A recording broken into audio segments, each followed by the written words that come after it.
Please join me in the call to worship as printed in your bulletin. Jesus, God, sent you in mercy to be Emmanuel, God with us.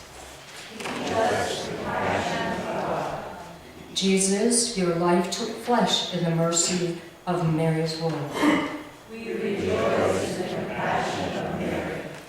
Jesus, your family took shape in the mercy of Joseph's welcome. We give thanks for the compassion of Joseph. Jesus, your holy family knew the struggle of the poor when they were refused the mercy of shelter in Bethlehem. Teach us the compassion of God. Lead us in the ways of justice and mercy. Please join us for our first carol, O Come All Ye Faithful.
if you've just arrived, and even if you've been here a while, I suggest you remove your coats. And take off your coat and stay a while because it's warm in here. You won't get cold. And now greet one another with signs of love and peace.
Hallelujah.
Thank you, choir. It's the reason we come to church many Sundays. Did I just say that from...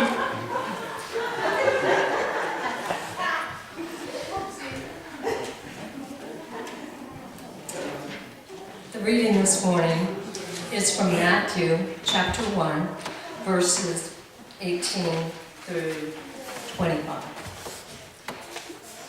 Now the birth of Jesus the Messiah took place in this way. When his mother Mary had been engaged to Joseph, but before they had been together, she was found to be with child from the Holy Spirit.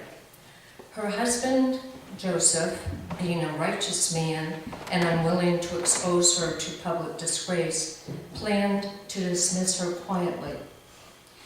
But just when he had resolved to do this, an angel of the Lord appeared to him in a dream and said, "Joseph, son of David, do not be afraid to take Mary as your wife, for the child conceived in her is from the Holy Spirit.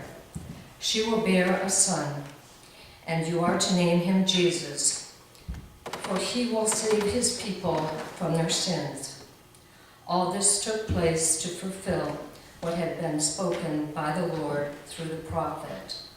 "Look, the virgin shall conceive and bear a son, and they shall call him Emmanuel," which means God is with us. When Joseph awoke from his sleep, he did as the angel of the Lord commanded him. He took her as his wife, but had no marital relations with her until she had borne a son, and she named him Jesus.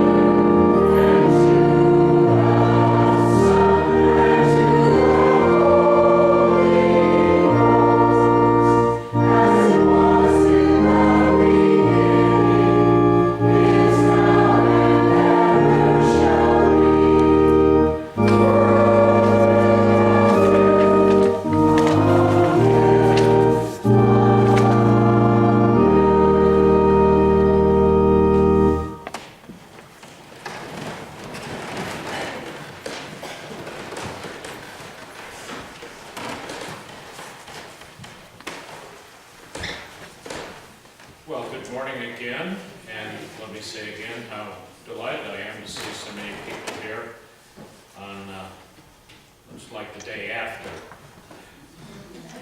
So we had quite a crowd here last night, and that was very energizing. It was good to see you all here this morning. Back in colonial America, our Puritan ancestors did not celebrate Christmas.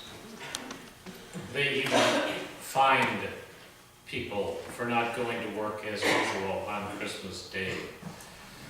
There being no clear biblical mandate for celebrating Christmas, and the Puritans being very literal-minded people, that disposed of the matter as far as they were concerned. Our southern friends down south of here had no such compunction. Being very social people, they celebrated the season with rounds of parties filled with feasting, drinking, dancing, and horse racing. The Puritans did not approve. The Southerners did not care. Eventually, New Englanders began to celebrate Christmas with sleigh rides, Yule logs, and various celebrations borrowed from Old England. But our celebration of Christmas today owes the most to the Central Atlantic states, and especially, believe it or not, to New York, for it is through the Dutch of New York that we have Santa Claus. Saint Nicholas, far from being Dutch, or even from Northern Europe, was born in about the 4th century in what is now present-day Turkey. He was famous in his lifetime for his extraordinary generosity. And one occasion for his generosity came when a certain man had 3 daughters, but not enough money to pay for the weddings. It's still not easy paying for weddings these days. Nicholas heard of the man's plight and decided to give him some money anonymously. So he came by the man's house in the middle of the night, so the story goes, and tossed a small bag of gold coins through an open window. He did this again, and yet once more, as each successive daughter got married. But on the 3rd time, the man was just too curious. He was waiting up to discover who was tossing money in the window, and so the story got out. In one version of the story, instead of tossing the coins through an open window, he tosses them down the chimney. And thus filling the stockings of the daughter who had hung the stockings in the chimney to dry.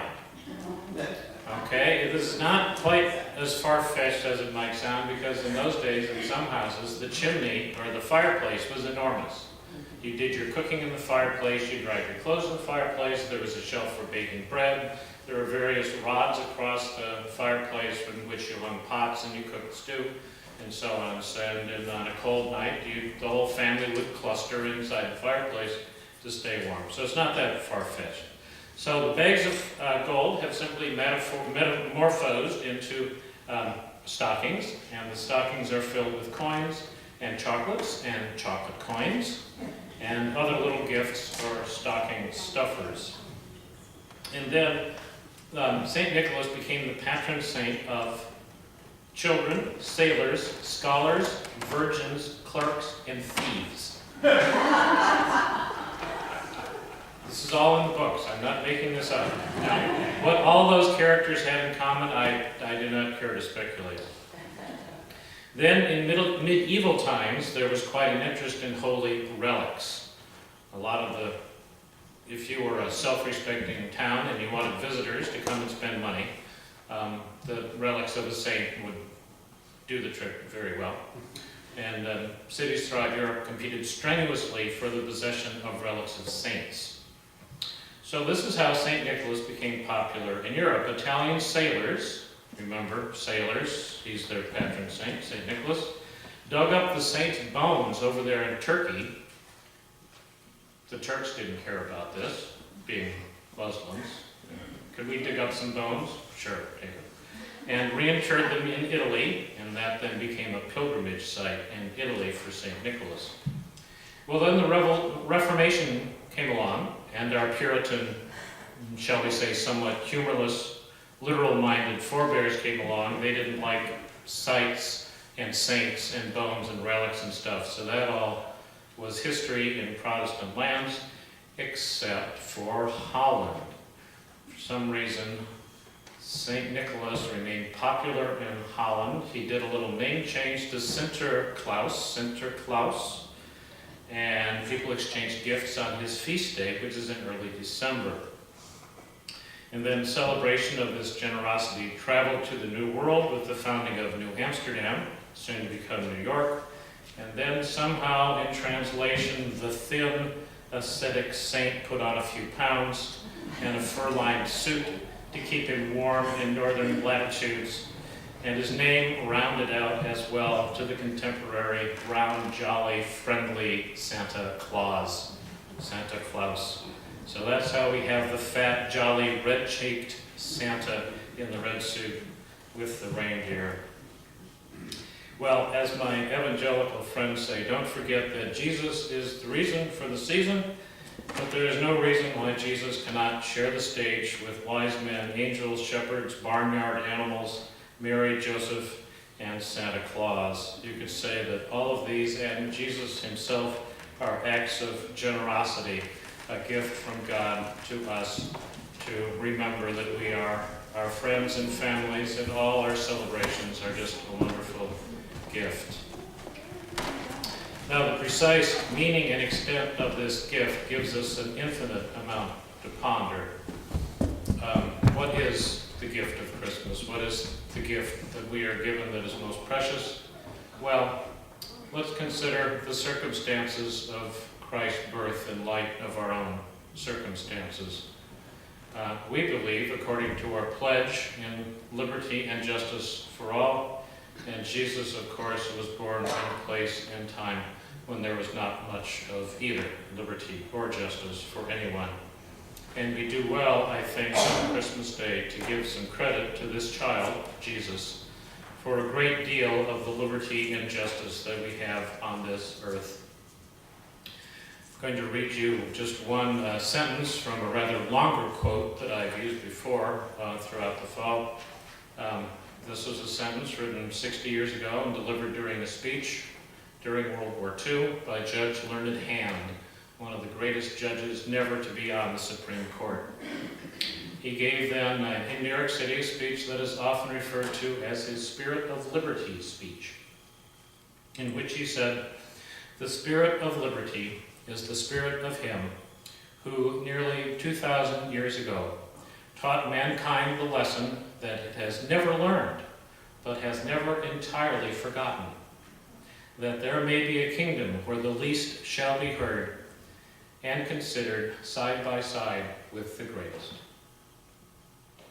This spirit, of course, as the Bible tells us, was with God in the beginning, was with Abraham when God took him out under the desert stars and promised Abraham that his descendants would be as numberless as the stars above. The Spirit was with Moses when God gave him the law. The Spirit was with Boaz when he welcomed the foreigner Ruth into the family of Israel. The Spirit was with the prophets who foretold the coming of the wonderful Counselor, the Prince of Peace. And the Spirit was particularly with Isaiah when he foretold that a shoot shall come out from the stump of Jesse, who was the grandchild of Ruth and the father of David, and a branch shall grow out of his roots. The Spirit of the Lord shall rest on him, the Spirit of wisdom and understanding, the Spirit of counsel and might, the Spirit of knowledge and fear of the Lord. With righteousness he shall judge the poor and decide with equity for the meek of the earth. In this spirit of liberty, spirit of promise, of righteousness, spirit of welcoming to the stranger, this Spirit is now with us as we celebrate the birth of this child. We are grateful that we are free to observe this birth in any manner we choose, with Santa, with gifts, with tree and all the trimmings, or without, with singing, with lights, with feasting, or without. Personally, I like almost all aspects of Christmas: the music, the decorations, the works. Christmas has room in it for everyone, just as Jesus said that his Father's house has many rooms. There's plenty of room for all. Merry Christmas.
hear the prophet calling.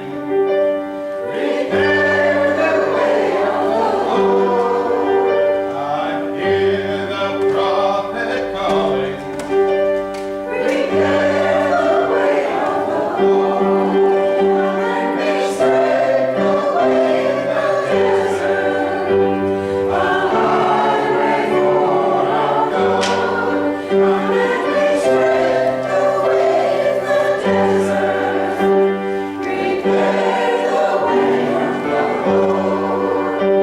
Prepare the way of the Lord. I hear Isaiah calling. Fear not, your God has come. I hear Isaiah calling. Fear not,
forth now into the world in peace, render to no one evil for evil, but overcome evil with good. And love God and love your neighbors with all of your hearts, with all of your minds, and with all of your strength. Amen. Amen.